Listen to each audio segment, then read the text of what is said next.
Over the last couple weeks, Jerry Jeudy has been balling for the Cleveland Browns, and it looks like he's headed towards that wide receiver one territory. Let's take a look at the film from Thursday Night Football and a big win in the snow. You are now locked into the Scouting Room, the home of authentic, fun, and unfiltered NFL and college football content. We will bring you film breakdown and analysis, hot topic discussions, and in-depth NFL draft prospects, the best place for it all. So sit down, have a drink, and let's talk football in the Scouting Room. Jerry Jeudy, wide receiver for the Cleveland Browns. He's been trending towards being their wide receiver one over the last 3 games against a really talented Pittsburgh Steelers defense and secondary. But also, guys, remember to go and comment, subscribe to the channel, hit the bell notification, continue to support your boy DP as I bring much content. Now, what looks like we have here from the defense is going to look like a inverted cover 2 defense where you're going to have Minkah Fitzpatrick on the roof as a single high, but he's going to play more of the middle of the field up on the hash. All the underneath defenders on the second level, even they're showing like a 5-man front that I think that's Preston Smith, who they traded for. He's able to drop off, and I think came from the Packers. He drops off into the zone, and then you have the 2 deep guys on the outside as the corners, and you're going to have a quick passing concept, right? It's kind of a 3-by-2 set. When you look at it, it's not the 12 personnel, but it's 12 personnel with more of a spread look out of shotgun, which I really like. I like when teams and offenses mix that up and go to 12, but play it like this because it allows you to find and create mismatches. You're going to have David Njoku, who's the inline tight end, run a little quick hitch in the middle of the field, right? Want to get into the eyes and manipulate those second-level defenders, give them some eye candy. You're going to have, I think it's Jordan Akins. He's on the top of the screen here. He is going to run a flat.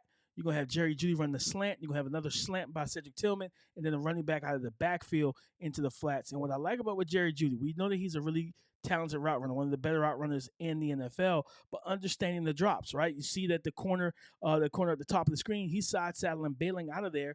So you know that these second-level defenders are going to try to get to their spot, but also look at him. His head, his helmet is pointed at that dropping defender nearest to him.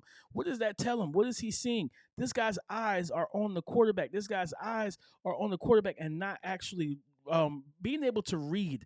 You want your second-level defenders to keep a head on the swivel, right, and identify route concepts. And as he flows downhill towards Akins, that leaves a void. And I love a receiver that knows how to find the soft spot in the zone, settle into it, and watch Jerry Jeudy make the catch. But it's the transition that is so important to me. The transition from here to immediately here. I become a runner, right? From receiver to runner, and be able to make a defender miss immediately, really quickly. Those are the type of things that I look at with draft prospects at wide receiver. How quickly can you transition from receiver to runner? If you can do that with quickness and look at him, make a guy miss, a guy that's bearing down on him, now you can get a couple extra yards after the catch. Now, he's going to be out here. It's going to get just basically, he's going to run about a 5 to 7, almost 10-yard curl route. You have 2 end cuts on because it's basically a 3-by-2 set again. So you're going to get that look. Really be able to, and it's a man-to-man with pressure. So you're going to single high, you go man-to-man, and you're going to send 2 second-level defenders to try and heat up Jameis Winston. You watch the speed release outside, sell the outside stem. Let's go back to it. Speed release outside, right? Now, what's the phrase that we like to say with receivers and guys that have speed? If he's even, he's leaving. So now you put, and I believe that's Joey Porter Jr. Look how quickly Jerry Jeudy gets on top of the route. Now, when he wants to snap it down and work back downhill, look at the moment, look at the force, look at the momentum. He's able to stop and turn. Look at the posture of Joey Porter Jr. because of this simple speed release into a vertical stem with quickness and with urgency. Guys, I always say this with receivers. Be deliberate, be decisive, be urgent. Make everything look like a fade until it's not. And we're going to see that here. Again, get even. His eye, like you see the DB is trying to read him down because he's trying to gain any advantage possible to figure out, okay, is he about to break? When is he breaking? And because he can't tell, look at when Jerry Jeudy does come to a stop, then you're not in a reactive positioned as an athlete when you think about what you're seeing right here on this still frame from Joey Porter. And look at the separation. Look at the separation. It's what, 3.5 yards of separation now. And just try to get some yards of the catch. Good job by Joey Porter Jr. to make the tackle. But nonetheless, guys, when you see that type of separation, be able to create it, to be able to create that from the Z position, from the X position, from the slot, the Y position, Jerry Jeudy's talented. I don't care what anybody says. He's one of the more talented, shifty route runners in the NFL. Now you're gonna have kind of a double move from the tight end up top. You're gonna have the bottom of the screen tight end's gonna run into the flats. Oh, you're gonna get play action under center. I believe this looks like 13, either 12. I think it's 13 personnel with one wide receiver, one running back, and 3 tight ends. But yeah, you're gonna get the hard play action fake. You can get Nick Chubb into the flats as well. So let's watch it, right? And what are we going to get from Jerry Jeudy, right? We're going to see what we're going to get from Jerry Jeudy. It's an end breaker, right? About a good, 10 yards or so. He gets to be able to, and I love this. He's going to be able to get to his spot and work going up against a good, tall, long leg, long arm corner who likes to be disruptive. Now, boom. Violent jab step outside, right? What does that do? It forces him to kick step outside of his frame. Now, as a receiver, when you're dealing with bigger corners who not super fluid, you want to be able to control the gait. We talk about controlling the hip, controlling their hips. Guys that don't have the most fluid transitions. So if you're able to control the gait, you put yourself at a really advantageous position and spot to be successful. Now, good job by Joey Porter Jr. right here, being able. Let's go back. Now we're gonna get again the jab. Now you're gonna get vertical. Good job getting be able to flip his hips, get hands on to slow him down. So he does a good job slowing down Jerry Jeudy in a sense. But look at the void, right? Look at the void. You got, I think it's David Njoku at the top of the screen running that double move, going up. You got the safety, staying on top because he got to protect from the deepest routes. Okay. Now you got protection. You got 2 flat routes and everything. What do you do? I love the play design against man-to-man coverage. What are you going to do? What are you going to get? You're going to be able to create a void so that Jerry Jeudy can work away from the defender, and he does just that, guys. And you see the separation.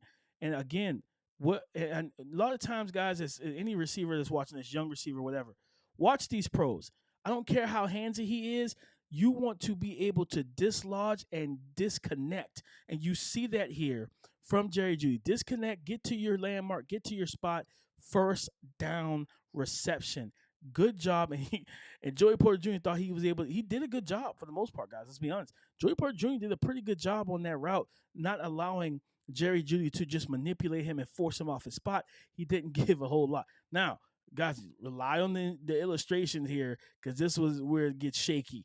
This is where it gets a little shaky here because we're dealing with this snow game where it went haywire, right? You got a deep in cut by Jerry Jeudy into the void. You got pressure on Jameis Winston. He's on the move. He's rolling out. Jerry Jeudy's sitting there in the middle of the field. Now he's working on a scramble drill with his quarterback. And watch just the trust. Great throw by Jameis, right? But it's the trust in that, hey, you're my top guy. You're my guy. Go make a play. He goes up and makes a play and gets the ball. The ball floats over and is layered over that underneath defender sitting right in front of Jerry Jeudy. Again, on the move, man. Shout out to Jameis, man. J-Mo, right? Crab legs, as they call them back in college.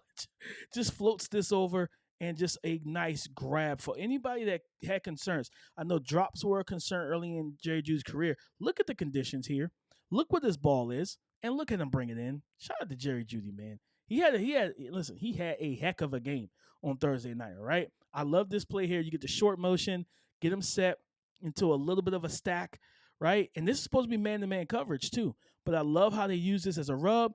You're going to create a nice little out pattern for him. Now create the natural rub.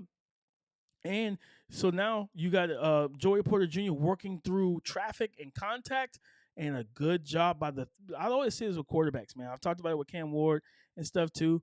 Like, you have to understand as a quarterback, you're with the football, you can stop a receiver. You can protect the receiver. You can keep him in bounds, things like that.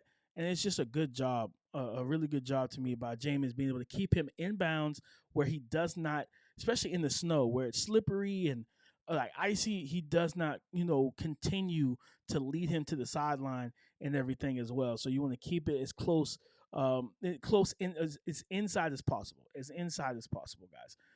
As we get closer to the finish and to the close here, you're gonna have him in what is he's kind of not he's not the slot, but he's the inside receiver here. And look at this illustration. You're gonna have kind of a two-man, looks like two-man under. You have two safeties over top playing press man or man to man coverage. DB is able to play underneath coverage, underneath leverage. What I like here by Jerry Jeudy is watch how he stems this route at Minkah Fitzpatrick. He sells this and stem this right at Minkah. So watch here, he stems it right at Minkah, and Minkah, look at the separate. For one, it puts Minkah in no man's land. Right, he's flat footed, and there's a phrase with running backs: slow feet don't eat. There's a phrase that I use with DBs: dead feet get beat. And it's just as simple as that, okay? Dead feet get beat. And when your feet are not active, when your feet are not moving, he's not in a reactive athletic position. So as Jerry Jeudy presses this and stems this route at him, he's squared up. You have the weight drop from Minkah Fitzpatrick. So once he plants, talking about Jerry Jeudy, and he rounds this route, he's not losing any ground. He's not losing any speed. And guess what? Minkah Fitzpatrick, the safety, the DB is on top of the coverage. He's flat-footed in the snow. He's not even in a position to explode out of the break to be able to break and trigger downhill. And what I see now, I'll be honest, you could have kept this throw could have been kept on the line. And I think if it was, you probably could have got Jeudy in stride, and now he takes it for a touchdown. But nonetheless, throws him upfield. Jerry Jeudy makes a nice catch. Be able to even get a couple yards, after the catch by just falling backwards. But again, we're going to see here as well. Just watch how he stems. Look at the position that Minkah Fitzpatrick is in, right? He is squat. His feet are firmly planted. Dead feet gets you beat. And Minkah Fitzpatrick, one of the best safeties in the league. But just again, the stem of the route by Jerry Jeudy, you have to love it. Separates from both the corner. Look at the separate when he breaks, guys. Look at this. When he breaks, you're gonna see just separation here between him and Joey Porter, and then how he leaves Minkah Fitzpatrick as well. Jerry Jeudy, Cleveland Browns, wide receiver 1. All right, fam. That is my Jerry Jeudy breakdown, wide receiver for the Cleveland Browns, and who, like I said, the past 3 weeks, man.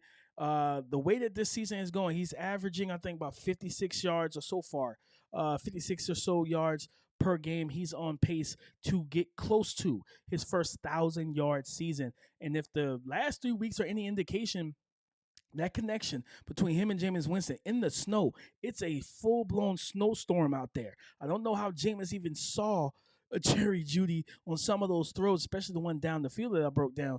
Nonetheless, that connection seems to be growing. And you have a veteran receiver who knows how to get open, a veteran quarterback who's throwing the ball well. I'm just saying, I truly believe that he may be headed towards being that wide receiver 1 for this offense for Kevin Stefanski, and that bodes well if they do decide to draft a quarterback in the 2025 NFL draft, whether it's Shedeur Sanders, whether it is Cam Ward. You having a guy that they can rely on as a Z receiver, and a guy who could play outside, but absolutely can play inside and be an outstanding route runner and separator for them. So, guys, as I said earlier at the beginning of the video, right, beginning of the film session, like, comment, share, subscribe, hit the bell notification. Guys, continue to tap in with me here. I got more film breakdowns on Tuesday. I was supposed to do the Anthony Richardson one last week. I had some technical difficulties, couldn't get it to you.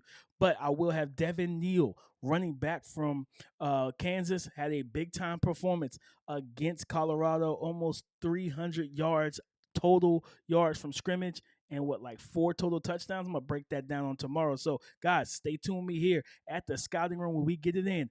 Film sessions, film breakdowns, NFL, and college football. Stay tuned.